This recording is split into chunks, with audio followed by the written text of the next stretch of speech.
Good morning students. आज हम जो ये चैप्टर डिस्कस करने वाले हैं ये चैप्टर 1 है हिस्ट्री का, और इसके जो क्वेश्चन और आंसर हैं एक्सरसाइज के, इस वीडियो में हम ये डिस्कस करने वाले हैं। तो अगर हम देखें, सबसे पहला जो क्वेश्चन है that is who was considered as a foreigner. Who was considered as a foreigner. Foreigner किसको कहा जाता था? Like these days we are knowing that foreigner is a person who is residing in other countries, but पहले क्या होता था कि any stranger, जो मिडवल पीरियड था उसमें जो एनी स्ट्रेंजर, कोई भी stranger person who did not belong to a certain society or culture and was not a part of that particular village was regarded as foreigner। यानी पहले foreigner किसको माना जाता था? कोई भी पर्सन जो कहीं बाहर किसी दूसरे संस्कृति से हो, या किसी दूसरी जगह पर रह रहा हो, या किसी दूसरे विलेज में रह रहा हो, जो कि उस पर्टिकुलर संस्कृति से बिलोंग ना करता हो, उसको हम फॉरेनर कहते थे।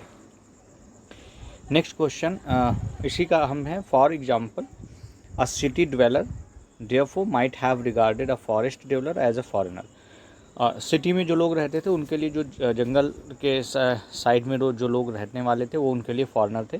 If two people belong to the same village, अगर दो लोग सेम विलेज से हैं तो दे आर नॉट फॉरेनर, वो फॉरेनर नहीं होते थे, बल्कि अगर दो अलग अलग जगह के रहने वाले लोग हैं तो वो फॉरेनर होते थे। नेक्स्ट क्वेश्चन है, स्टेट वेदर ट्रू और false. So we do not find inscriptions for the period after 700 years. ये फॉल्स है, क्योंकि हमें 700 शताब्दी के बाद का भी जो है जो इंस्क्रिप्शन है वो मिलता है।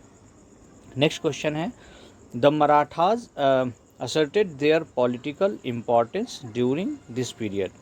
700 से लेकर के और जो 1250 का, जो 1750 का जो ये समय है, Marathas asserted their political importance during this period, that is true.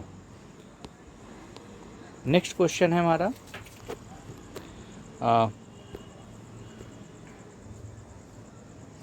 Forest dwellers were sometimes pushed out of their lands with the spread of agricultural settlement.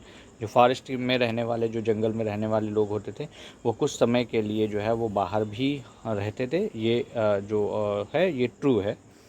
Next हमारा है, सुल्तान गयासुद्दीन बलबन कंट्रोल्ड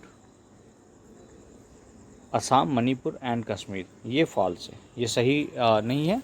गयासुद्दीन बलबन ने असम, मणिपुर और कश्मीर पर कभी भी शासन कभी भी नहीं किया। नेक्स्ट क्वेश्चन हमारा है, fill in the blanks. Archives are places where, क्या यहाँ पर आएगा? आर्चीव्स कौन सी जगह होती हैं जहाँ पर क्या रखा जाता है? That is manuscripts. So manuscripts जो है वो रखी जाती हैं आर्चीव्स में, आर्काइव्स भी इसको कह सकते हैं। नेक्स्ट है, was of 14th century। सो जियाउद्दीन बर्नी जो है वो क्रॉनिकलर थे, जो है 14th सेंचुरी के, तो यहाँ पर आपका आ जाएगा जियाउद्दीन बर्नी। नेक्स्ट है, यहाँ पर कई सारे हैं, 1 2 3 4 5 आपको फिल करने हैं। सो यहाँ पर लिखना है, were some of the new crops introduced into subcontinent during this period. तो पोटैटोज, कॉर्न, चिलीज, टी और कॉफ़ी, ये पाँचों में आ जाएगा। So these 5 products were some of the new crops introduced into the subcontinent during this period. Next है, list some of the technological changes associated with this period। So following are the some of the technological changes that were associated with this period। The Persian wheel in irrigation, irrigation में Persian wheel का जो इस्तेमाल शुरू हुआ, और spinning wheel का जो है वो बुनाई में स्पिनिंग व्हील का जो शुरू हुआ, और फायर आर्म्स इन कॉम्बैट। तो ये जो है टेक्नोलॉजिकल चेंजेस थे उस पीरियड में। नेक्स्ट क्वेश्चन हमारा है, what were some of the major religious developments during this period। So some of the important and major religious development that took place during this particular period: worship of new deities, नए देवी देवताओं की पूजा करना, construction of temples bye और royalty, जो राजा होते थे, जो महाराज होते थे, उनके द्वारा मंदिरों का निर्माण, The growing importance of brahmanas, the priest and the dominant group in society, and the emergence of idea of bhakti, of a loving personal deity that devotee could reach without the aid of priest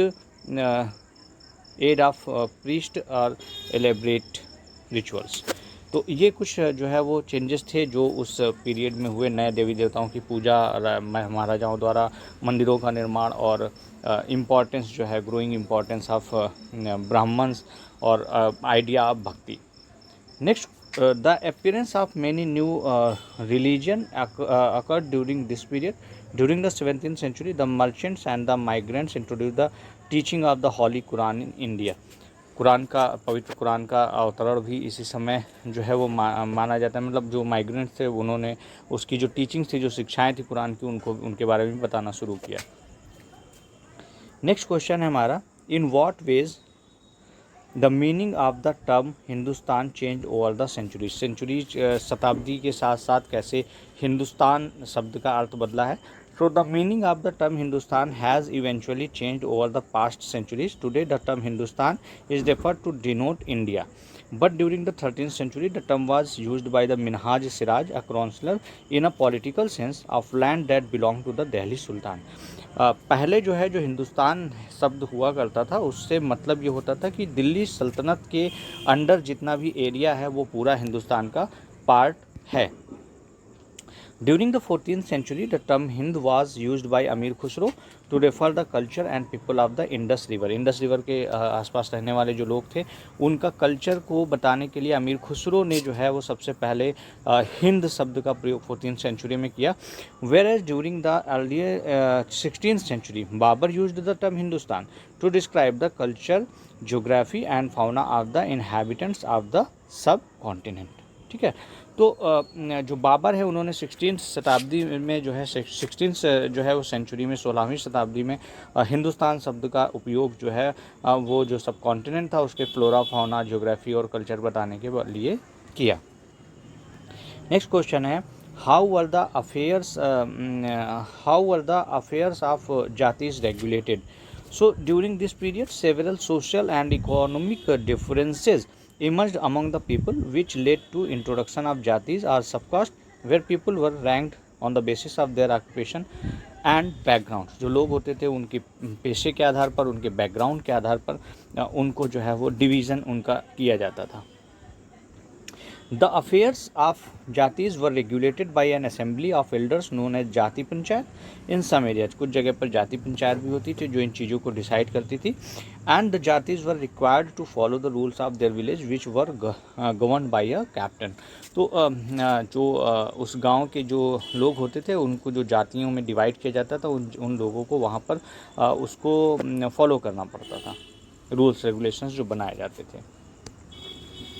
next question हमारा, what does the term pan regional empire mean. Pan regional empire का क्या मतलब है। So pan regional empire is a refer to an empire which is expanded over several regions of diverse culture, geography and region. Pan regional का मतलब जो एक जगह पर ना हो बल्कि कई सारे रीजन में, कई सारे कल्चर में, कई सारे ज्योग्राफिकल एरियाज़ में जिसका जो है वो एम्पायर हो उसको पैन रीजनल एम्पायर कहते हैं। For example the dynasties of the Mughals, Cholas, Khiljis and Tughlaq. Tughlaq Mughal और चोलाज की जो डायनास्टी थी वो केवल एक रीजन में इस्टेब्लिश नहीं थी बल्कि आगे भी कई सारे रीजन्स में इस्टेब्लिश थी। नेक्स्ट हमारा जो क्वेश्चन है वो है, what are the difficulties historians face in using manuscripts को यूज करने में जो हिस्टोरियंस हैं, जो इतिहासकार हैं, उनको क्या क्या परेशानियाँ आती हैं, क्या क्या डिफ़िकल्टीज आती हैं। So during the past the historical faced a lot of difficulties in using the manuscript due to the lack of printing press. During those period of historians had to scribe the manuscript by hand and copying the manuscript with new changes was not an easy job. तो पहले जो है जब printing press वगैरह नहीं हुआ करती थी, at that time they used to write it by hand. वो सारी चीज़ें हाथों से लिखी जाती थी और उनको चेंज करना वो आसान काम नहीं है।